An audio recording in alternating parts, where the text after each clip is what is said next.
Samahan niyo po ako. O Ama naming Diyos na dakila sa lahat, muli po kaming nagpapasalamat sa gabing ito sa iyo pong pagsama at pagbibigay ng panahon na ito, Ama, na makapagpatuloy kami sa pag-aaral ng iyong salita. Salamat sa paggabay mo at pagsama, Panginoon, sa pagbiyahe ko at nakaabot sa kabila ng matinding kasikipan ng traffic sa kalye. Salamat, Panginoon. Patnubayan po kaming muli sa gabing ito. Ikaw po ang gumabay sa amin at patuloy na magturo. Patuloy muling pubuksan ang kaisipan ng bawat isa sa amin upang matutunan namin at mailapat ang mga aralin sa gabing ito sa aming personal na buhay. Salamat po, dakilang Diyos. Ito po ang panalangin namin sa pangalan ng Panginoong Hesus. Amen. Okay, magandang gabi po, Ti Alma, sa inyo pong lahat, sa buong pamilya. At tayo ay tatalakay na rin uli. Tayo nasa Isaiah chapter 48 verses 6 to 8 sa gabing ito. Medyo minamalat po ako. Kumanta po kasi ako ng kumanta. Kaya ako'y minamalat. Resulta po ito ng pakikipagsigawan kahapon dun sa sa hindi maintindihang espiritu na sumapi daw doon kay Jilliana. Ayan, so sayang, kakanta pa naman ako sa Sunday, Anyway, so tayo po ay magpapatuloy sa ating pag-aaral at naway maayos ang kalalagayan ng bawat isa sa inyo. Kahapon, nung Tuesday ay natalakay natin ang Isaiah chapter 48 verses 3 to 5 at ito ay tumalakay sa kagaya ng dati sa katigasan ng ulo ng mga Israelita at dito nga ikinumpara sila sa tatlong bagay, yung matigas na ulo, yung liig na parang bakal at noo na parang tanso. At maraming mga bagay ditong binanggit ang Panginoong Diyos at nagpapaunawa sa ating lahat ng parang natural na sitwasyon ng mga tao na pagkakaroon ng katigasan ng ulo, na lahat na ay sinabi na ng Diyos, lahat na itinuro at ipinangaral pero hindi pa rin nila sinusunod. Kaya sila ay makakaranas ng mabibigat na sitwasyon sa buhay nila. So sa gabing ito ating ipagpapatuloy ang parehong talakayan na tumutukoy sa stubbornness o yung katigasan ng ulo, kakulitan at pagwawalang bahala ng mga Israelita.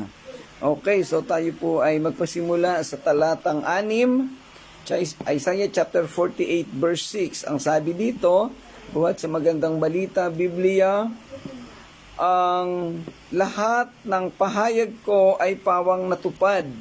Inyo nang kilalanin ang katotohanan nito. Ngayoy may ihahayag akong bago, mga bagay na hindi ko inihayag noon. Yan, ang talatang ito ay naglalaman ng pakikipag-usap ni Propeta Isaiah sa mga Israelita na nagpapaalala sa kanila ng katotohanan ng salita ng Diyos at ang katotohanan siya ay nagpahayag ng mga bago at nakatagong mga bagay sa kanila. So hindi lahat ng alam ng Diyos ay ipinapahayag niya sa mga tao. O kung mayroon mang nadidelay o mayroong mga sitwasyon, alam ng Diyos kung kailan ang tamang panahon na ipapahayag ang mga bagay na ito. Nagsisimula ang talata sa pariralang lahat ng pahayag ko ay pawang natupad. Inyo nang kilalanin ang katotohanan ito.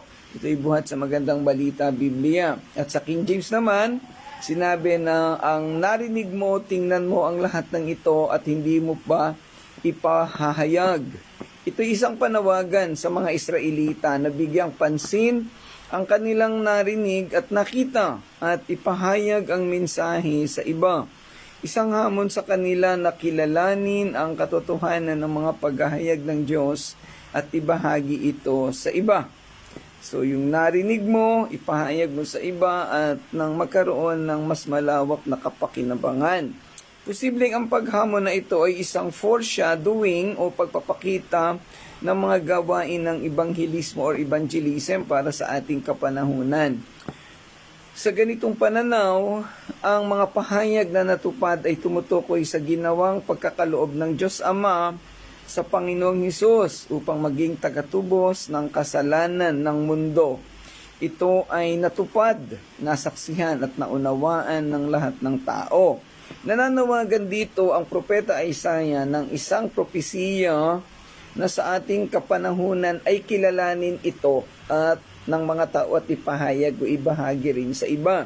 So may binabanggit sa Romans 10:17 na papaanong makakapanampalataya ang iba kung wala namang magtuturo o magpapahayag. Ito po yung responsibility nating lahat na mananampalataya. Hindi lang po ng pastor.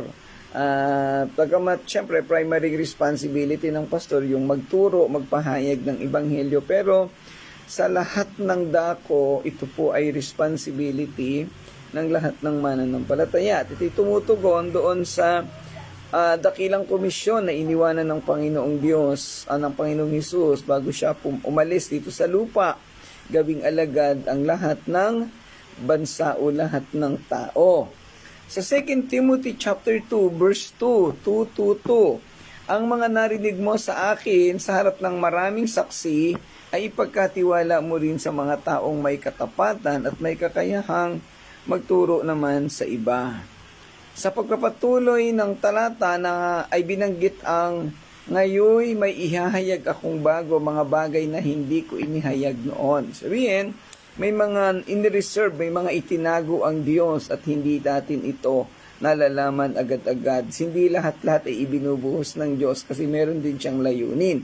Alam ng Diyos kung kailan niya ibibigay yung partikular na pahayag o kaalaman o karunungan sa isang partikular na tao o lugar.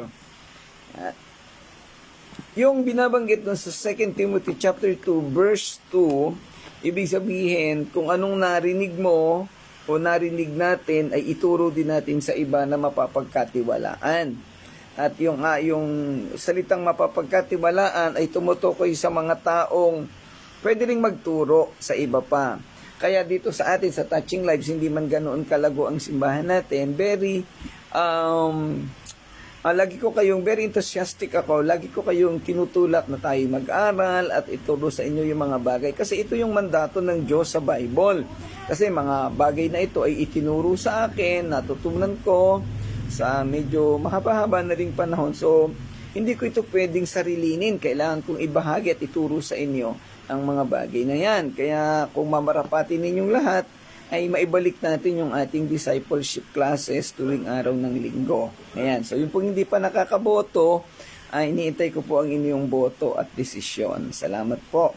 Ayan, nagpatuloy tayo sa ating pinag-aaralan. Sabi doon, base sa King James, nagpakita ako sa iyo ng mga bagong bagay mula sa panahong ito, maging ang mga bagay na natatago at hindi mo nalalaman pa.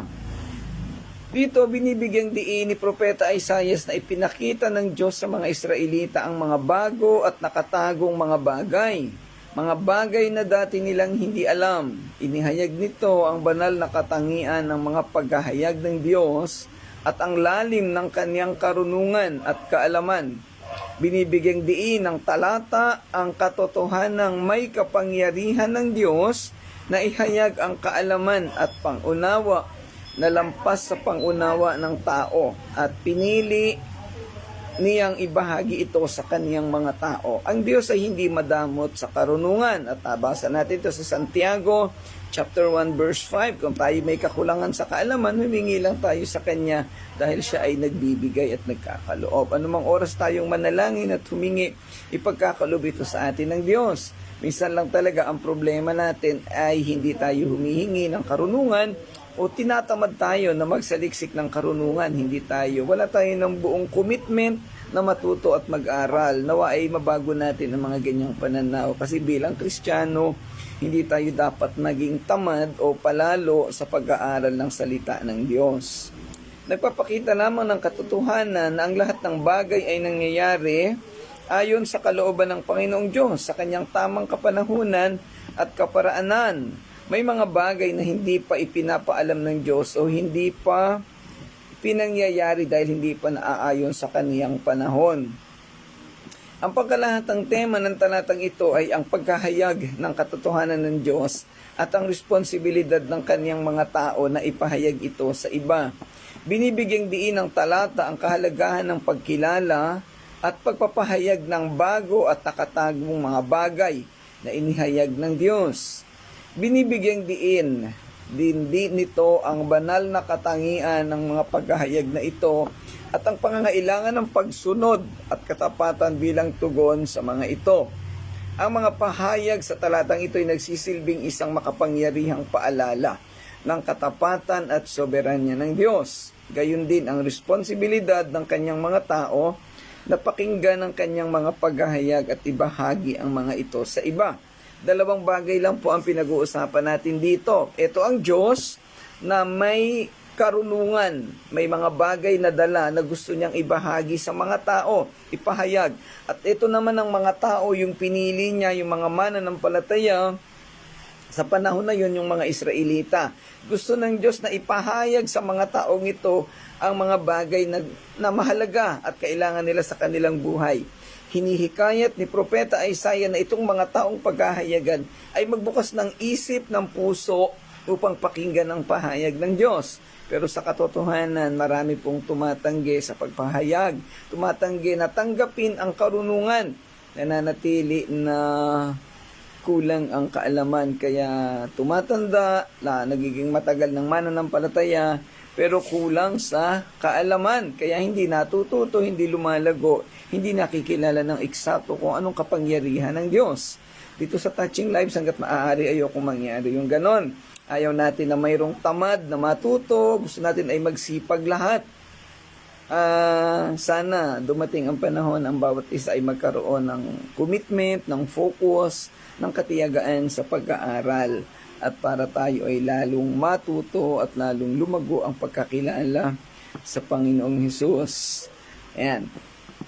Sabi sa Ecclesiastes chapter 3 verse 11, iniangkop niya ang lahat ng bagay sa tamang kapanahunan. Ang tao ay binigyan niya ng pagnanasang alamin ang bukas, ngunit hindi binigyan ng pagkaunawa sa ginawa ng Diyos mula sa pasimula hanggang sa wakas. Ibig sabihin ay may mga bagay na inilihim ang Diyos.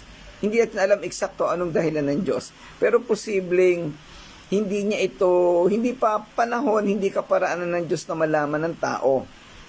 Alam ng Diyos kung ano ang magiging reaksyon ng tao kung malalaman ng lahat ng bagay. Baka maging katulad sila ng Diyos at naandun na yung rebellious activities. Yung pagre-rebelde, kagaya ni Lucifer, kagaya ng naging pagsuway ni Adan, at kung ano-ano pa. Yun nga lang, meron na tayong kaalaman, karunungan, nagre-rebelde na dito sa lupa pa tayong mga tao. Ang isang tao, minsan ang isang ordinaryong tao na pinagkatiwalaan mo na turuan, bigyan ng kaalaman, pagdating ng panahon ay susuwagin ka at kukwestiyonin ng kaalaman mo.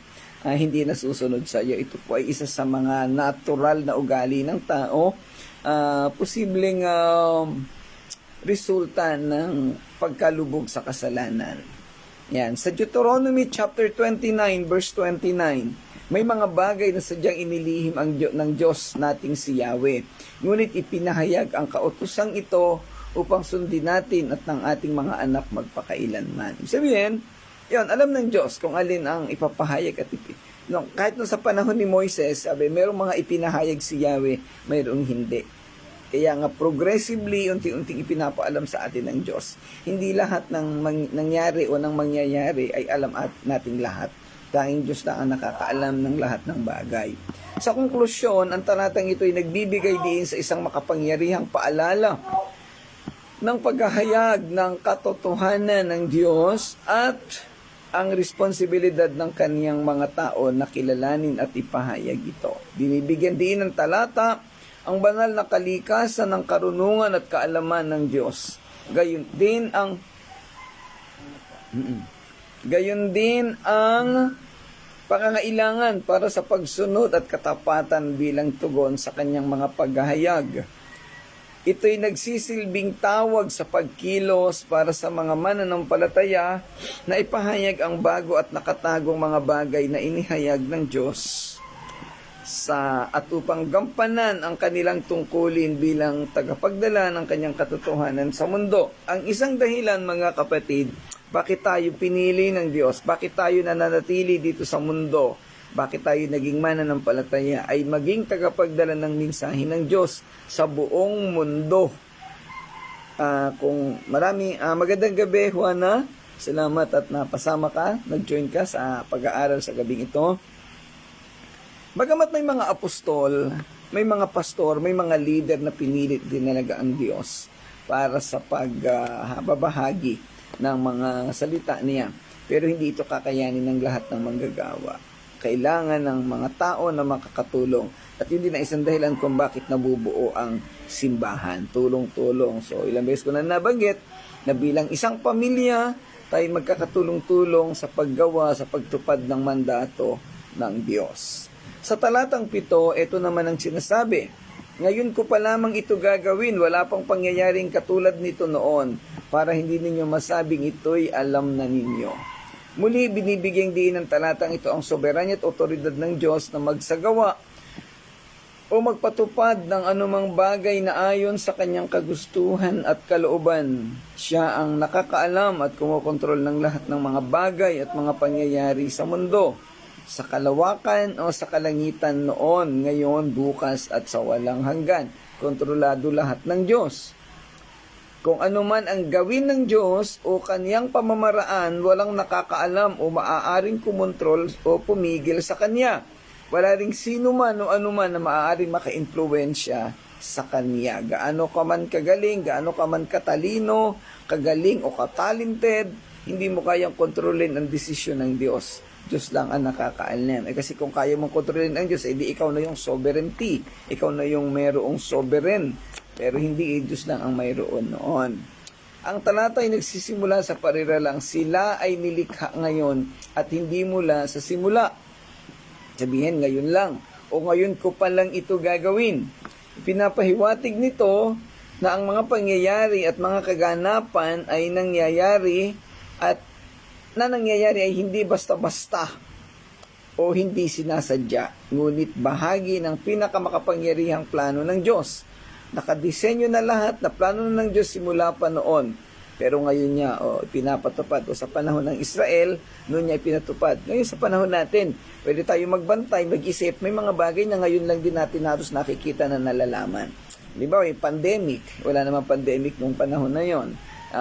Yung mga gera nung panahon na may gera noon, pero ibang klase ang gera ngayon. At yung marami pang kung ano-ano pang mga bagay. No? Pero meron namang mga bagay na nangyayari ngayon, yan nangyari na rin dati, pinapaulit-ulit lamang. Tinuturo nito ang ideya na ang Diyos ang tunay na pinagmumulan at nagpapatupad ng lahat ng umiiral at ang lahat ay nalalahad ayon sa kanyang banal na kalooban. Ang talata ay nagpapatuloy sa pagsasabing wala pang pangyayaring katulad nito noon para hindi ninyo masabing ito'y alam na ninyo. Ayan. So ito yung purpose. Sinasabi kasi kung may katulad na dati, ay posibleng magmalaki ang mga tao. Alam na namin yan, hindi na dapat pag-usapan yan ngayon. Pero dito, pinagtitibay ang konsepto ng omniscience ng Diyos. God is omniscient o kalikasang nakakaalam ng lahat. Ito'y nagsasalita sa ideya na ang Diyos ay hindi limitado sa panahon at kaalaman. Sa halip, kontrolado niya ang lahat ng bagay na ito, lahat ng konsepto na ito at mga prinsipyo sa mundo. Alam niya ang simula mula sa wakas at alam niya ang lahat ng mga pangyayari bago pa ito mangyari. Ang pagkasakatuparan na ito ay nagsisilbing isang paalala sa mga tao na hindi sila ang pinakamataas na otoridad o tagapagpaganap ng mga bagay. Sa halip ito ay ang Diyos lamang. Ang talatang ito ay makikita bilang isang hamon sa pagmamataas ng tao at pag-asa sa sarili. Ito'y nagsisilbing paalala na ang lahat ay nasa ilalim ng kontrol ng Diyos at ang mga tao ay hindi dapat magyabang o mag-isip na nauunawaan niya ang lahat ng bagay. Walang tao na nakakaunawa ng lahat ng bagay. Ang pariralang hindi ninyo masabing ito'y alam ninyo ay nagmumungkahi na ang tao ay maaaring may hilig na kumuha ng kredito para sa kanilang sariling mga nagawa o naniniwala na sila ang may kontrol. Gayunpaman, ang talatang ito'y nagpapaalala sa kanila na ang gayong mga pag-uugali ay mapagmataas at mali dahil ang Diyos ang siyang may kontrol sa lahat ng bagay. Isa sa tendency ng tao yung magyabang.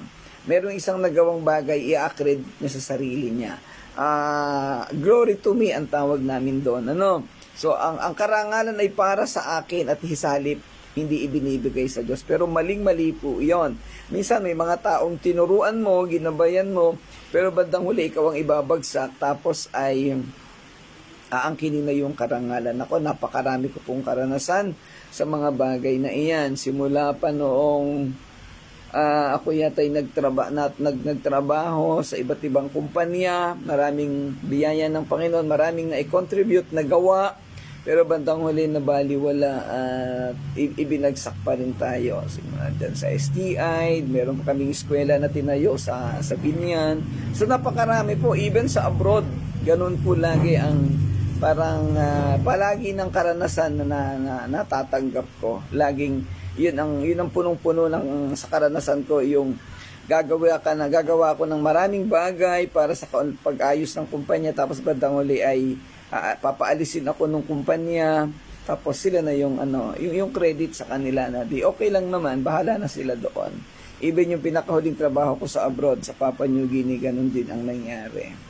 Okay, so alam ng Diyos na ang isang katangian ng tao ay ang pagmamayabang at pag-angkin sa mga kredito o kapurihan na hindi naman para sa kanila. Ang talatang ito ay mayroon ding mas malawak na aplikasyon na higit na sa orihinal na konteksto. Ito'y nagsasalita sa universal na katotohanan na ang Diyos ay may kontrol sa lahat ng bagay at alam ang lahat ng bagay. Hindi natin kayang husgahan ang Diyos, hindi natin kayang tapatan ang karunungan na mayroon siya. Ang mensaheng ito ay may kaugnayan sa lahat ng tao, sa lahat ng henerasyon, at nagpapaalala sa atin na hindi tayo dapat magmataas, wag natin dapat ituring ang sarili natin na marunong. Sa halip ituring natin ang sarili natin na walang alam. Si Apostol Pablo na nagsabi na siya ang pinakahamak sa lahat ng mga apostol, and yet siya yung pinakamaraming nagawa sa lahat ng apostol. Ang Panginoong Hesus ay Diyos na pinakamakapangyarihan sa lahat, and yet siya itinuring na alipin at pinatay, pinahirapan, pinarusahan. Ang pinakamababang uri ng kaparusahan, ito yung pagkakapako sa krus. Kaya nating tanggapin sa ating mga buhay ang ganyan. Minsan tayong mga tao, masita lang, masabihan lang, ay aalma na, magagalit na, at hindi naman daw niya ginawa yung isang bagay na yun, hindi siya ganon. So, gusto niya agad na ipakita na tama siya. Gusto niya agad ipakita na maganda ang ginawa niya, meron siyang contribution. So, nakakalungkot talagang yung ere, yung pride ay umaatake lagi. Sabi ko nga sa mga nakakausap ko, hindi naman ako nagyayabang, pero yung mga taong magmamalaki sa akin, wag na nilang subukan. Ayan po. Sa conclusion o sa pagtatapos ng talatang ito ay muling nagbibigay diin sa soberanya, omniscience at sa katapatan ng Diyos. Hinahamon nito ang pagmamataas ng tao at pag-asa sa sarili na nagpapaalala sa mga tao na ang Diyos ang may kontrol sa lahat ng bagay. Ito'y nagsisilbing pinagmumulan ng pag-asa at pampatibay loob na humihimok sa mga mananampalataya na magtiwala sa Diyos at kilalanin ang kaniyang patuloy na pakikilahok sa mga gawain ng kaniyang nilikha.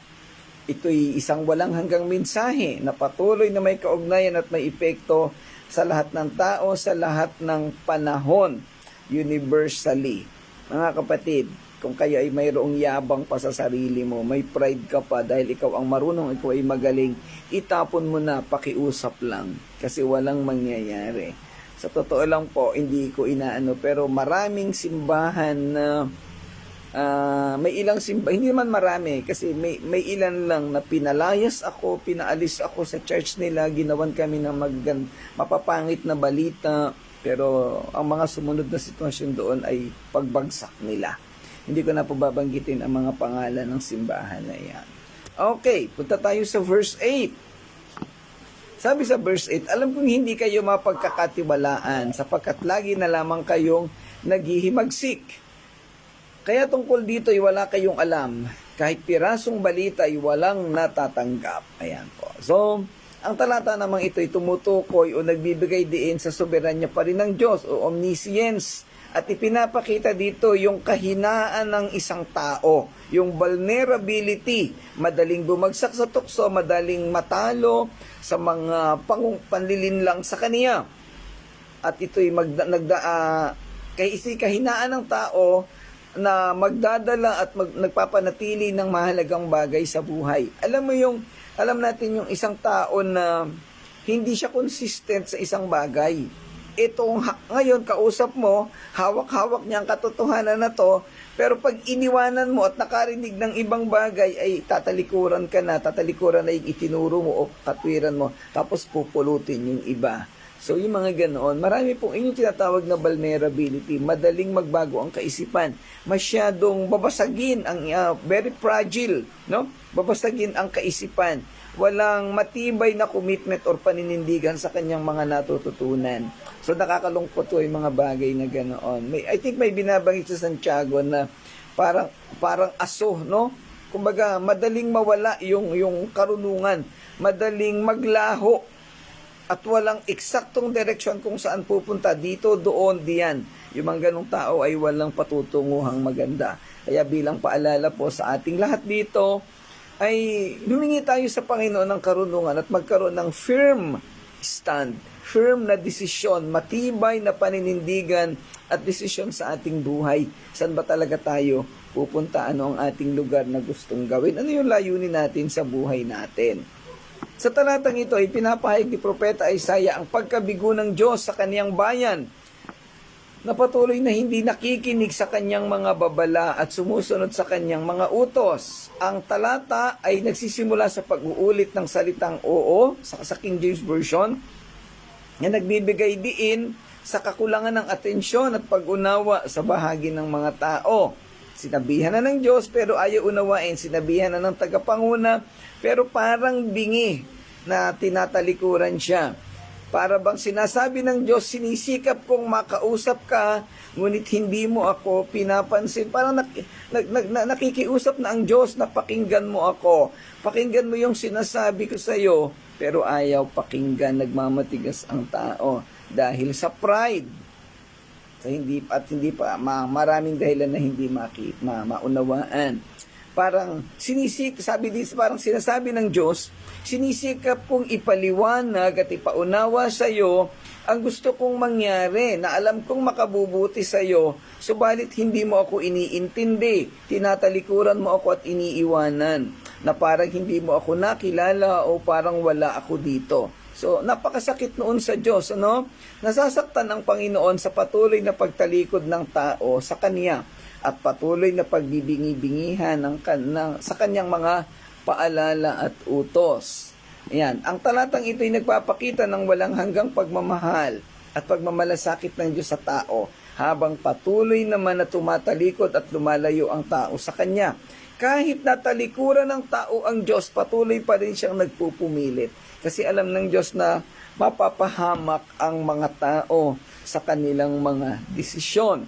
Dalawang bagay ang nais na ituro sa atin ng talatang ito. Una, ikaw ba'y nakakaranas na talikuran o iwanan ng mga taong pinagmamalasakitan mo? Sinabihan mo na lahat, ginabayan mo na lahat, pero bandang huli babaliwalain ka at iiwanan ka lang, hindi ka pakikinggan. Ayan. Kung gano'n lang iyong mga nararanasan, ay idulog mo lagi sa Panginoon. At yung pagtalikod sa iyo at pagtanggi, diyan masusukat kung gaano mo sila minamahal o iniintindi. Kung sa kabila, pag tinalikuran ka ba, ay iiwanan mo na rin, o ilalo mong idudulog sa Panginoon, o lalo mong lalapitan at kinakailangan turuan. Kasi talagang kulang sa kaalaman Kasi talagang kailangan gabayan dahil yun na lamang sitwasyon na hindi ka pinakinggan, ibig sabihin may problema ang tao na yon. Yung sitwasyon na nainisnab ka, sabi ni Pastor Claude, ay ibig sabihin may kailangan siyang matutunan. So ikaw ba'y nakaranas ng ganon? Ako po sa buong buhay ko, ang dami kong naranasan na ganoon. Sa lahat ng simbahan, sa lahat ng mga tao na nakilala at minahal at inaruga at tinuruan, pinipilit na itama, bigyan ng direksyon, yung siguro yung kaloob ng Panginoon, ang paninindigan ko ay hindi ako magsasawa. hanggang sa dulong panahon ay hanggang sa maunawaan ng mga tao kung ano yung tama. Kasi yun ang hindi lang sa ipinagagawa ng Diyos sa akin. Dahil yun, siguro natural na pagmamalasakit kasi naranasan ko na yung epekto ng mga bagay-bagay na ganoon. Yung isa namang bahagi, sabi dito, ikaw ang tumatalikod sa mga taong nagsasabi o nagmamalasakit sa iyo. So pwedeng ikaw yung nakaranas na talikuran ka o baka naman ikaw yung tumatalikod. Saan ka man sa bahaging iyon, may kailangan kang baguhin sa buhay mo. May kailangan kang ayusin. May kailangan kang idulog sa Diyos. Mga kapatid, baka yung mga nararanasan mong kabigatan sa buhay mo, baka may mga sitwasyon na hindi ka nauunawaan, akala mo okay ka lang pero hindi ka naman okay, baka pasok sa mga pinag-uusapan natin sa gabing ito. Pwede nating i-assess at hingin sa Panginoon ang mga bagay na ito. Alin ka man sa dalawang yan, siguradong may itinuturo ang Panginoon sa iyo.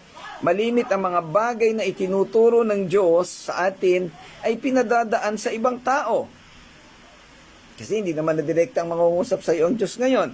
May Bible, pwede namang basahin yan. Pero malimit ang isang layunin ng Diyos, kaya nagtatalaga ng tagapangunam sa isang organisasyon, sa isang simbahan. Kaya may tatay at may nanay sa isang tahanan, para siyang gumabay, parang siyang magturo. Pero minsan yung mga nasasakupan ay hindi nakikinig. At yun po ang sinasabi dito. Pag hindi nakinig sa nagtuturo, malaki ang posibilidad na magkamali at mapariwara at magkasala sa Panginoong Diyos. Kaya pasensya na po sa lahat, yung salitang pakialamero ka, wag mo akong pakialaman, narinig ko kahapon dun sa batang sinasapian daw ng masamang espiritu. Yun po lagi ang malimit, may mga sitwasyon na yan yung nagiging feedback sa akin. Okay lang po kung ano man ang damdamin ng mga taong pinipilit natin. Kasi yun ang damdamin ng Diyos. At tatandaan natin, ito ay sukatan ng pagmamahal at pagmamalasakit ng isang tao. Yung kahit talikuran ka na, pero ipipilit mo pa rin kasi mahalaga siya sa iyo. At ganoon ang Panginoong Diyos. Ang talatang ito ay nagdadala ng isang malakas na mensahe tungkol sa mga kahihinatnan ng pagsuway. Isipin natin, sapagkat alam ng Diyos kung anong mangyayari at magiging resulta ng mga bagay-bagay na ito, kaya ipinipilit niya sa tao. Pinahiwatig nito na nakita at nararamdaman ng Diyos ang kawalan ng katapatan ng tao, at ang patuloy na pagtalikod sa Kanya. Subalit sa kabila ng pagtalikod at pagtataksil ng mga tao sa Kanya, patuloy siyang umaabot sa kanila at nag-aalok ng pagkakataon para tubusin. Gayunpaman, patuloy pa rin sumusuway at tumatalikod ang mga tao. Sa kabila ng pagsuway ng kanyang bayan, patuloy na ipinahayag ng Diyos ang kanyang pagmamahal at pagnanais para sa kanilang pagsisisi. Binibigyang diin din ng talata ang kahalagahan ng pakikinig sa Diyos at pagsunod sa kaniyang mga utos. Dahil ang hindi paggawa nito ay nagbubunga ng pagtataksil at paglabag. Sa mundo ay maraming tao na akala natin ay nagmamahal at nagmamalasakit sa atin. Pero ang totoo pala ay hindi sila nagmamahal at ang mapapakinabangan lamang ang hinahanap.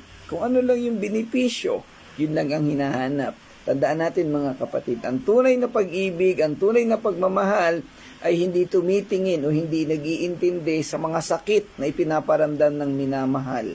Sa halip, handang magtiis at dalahin ang lahat ng sakit para sa kapakinabangan ng kanyang minamahal. Ang tawag diyan ay unconditional love. At yan ang pag-ibig ng Diyos sa sanlibutan. Parang sa Romans chapter 5 verse 8. Minahal tayo ng Diyos kahit nung tayo'y makasalanan pa. At syempre, John 3:16. Gayon na lamang ang pag-ibig ng Diyos sa sanlibutan. At mga kasunod pa. At tandaan natin, ang tunay na pag-ibig ay nagmamahal. Ang tunay na pagmamalasakit ay nananatili kahit na ano yung maging result at reaction ng kanyang ginagawa. Ang pagbanggit sa tainga na hindi nabuksan ay sumisimbolo sa espiritual na pagkabingi ng tao. ang kanilang ayaw makinig at nasalita sa Diyos. Sinasagisag din ito ang kawalan ng pangunawa at kamalayan ng tao sa kalooban ng Diyos. Talagang ini-ignore, tama yung word na ini-snub, binabaliwala, deadma. Binibigyan din ng imahe ang pagiging isang mananalansang mula sa sinapupunan ng makasalanang likas. So, muli, ang tema ng talatang ito'y katapatan ng Diyos at pagmamahal at pagmamalasakit sa kabila ng pagbabaliwala sa Kanya ng tao. Sa kabila ng kataksilan at pagsuway sa Kanya ng tao, ang Diyos ay patuloy na umaabot sa kanila at nag-aalok sa kanila ng pagkakataon para sa pagsisisi at pagtubos. Ang isa pang tema ay ang kahinatnan ng pagsuway. Itinatampok ng talata ang mga negatibong epekto at hindi pagpansin sa mga babala ng Diyos at hindi pagsunod sa kaniyang mga utos. Pag ikaw ay itinalaga ng Diyos na tagapanguna, makakaranas ka ng maraming denial, maraming rejection, maraming masasakit na salita na halos hindi mo malunok, halos hindi mo na makain. Ano po? Ayan. Alam po ba ninyo si Isaiah kung paano siya namatay? Sa kabila ng kanyang hirap, siya po ay ilinagay sa isang malaking puno na bilog. Nilagay doon yung buong katawan niya, tapos yung puno ay ipinalagari ng dalawang hati. So, sa madaling salita, nilagari ang katawan ni Isaiah. Ang gumawa po nito, hindi naman direktang binanggit sa Bible, pero nangyari ito sa kapanahunan ng anak ni Haring Hezekiah, si Manasseh. Ayan po. So, isa sa resulta, kung ganun ang maging kapalaran ko at kaparaanan ng Panginoon, okay lang. Sabi ko nga, siguro, hindi pa sa kapanahunan na ito, dadating yung panahon na ako'y pakikinggan or pahahalagahan ng mga tao yung sinasabi ko. Siguro, pag nakahiga na sa ataol o sa kabaong, baka doon maisip ng mga tao yung kahalagahan ng mga pangaral na ibinibigay. Okay, so, tatandaan natin mga kapatid, ang bawat salita ng Diyos ay mahalaga. Ang bawat instruction na pinapadaan sa kanyang mga lingkod ay mahalaga, may value at nagagamit natin sa ating pamumuhay. Bigyan natin ng kahalagahan, ating pahalagahan, ating tanggapin at unawain. Hindi kailangan yung taong nangangaral ang pahalagahan, kundi yung salita na sinasabi. Magkaroon tayo lagi ng personal reflection, pagtanggap, at unti-unti mabago natin ang ating mga buhay. Salamat po mga kapatid sa inyong pakikinig. Hanggang doon lang po ang ating pag-aaral sa gabing ito. So, mag-reflect po kayo at kung meron kayong mga hindi naunawaan, may mga reaction kayo sa ating tinatalakay, pwede natin yung pag-usapan sa linggo ng gabi sa ating reflective devotional day. Yan. So, ipapaalala ko po, yun po yung ating napag-usapan nung Sunday. Wala po tayong tatalakayin na talata sa Sunday. Sa halip ay i-review natin, i-recap natin yung lahat ng napag-aralan simula noong Lunes hanggang sa Sabado. Okay? So, yun lang po.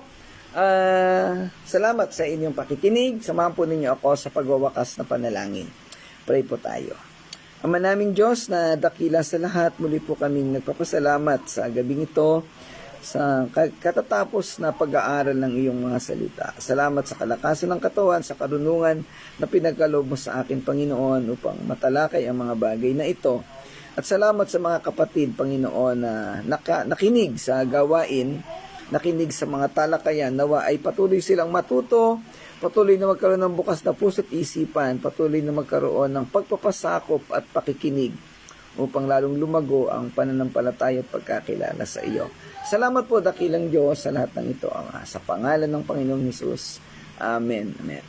Okay, maraming salamat mga kapatid. Papaalala ko po uli, yung pong nilagay kong botohan or poll doon sa ating group chat, pakisagot lang po. Kapirasong sandali lang naman po yun. Ipiklik nyo lang naman doon. Pipili lang kayo doon sa 3 options. So, individual po ang pagsagot. Huwag na po yung sama-sama para mas makita natin eksakto.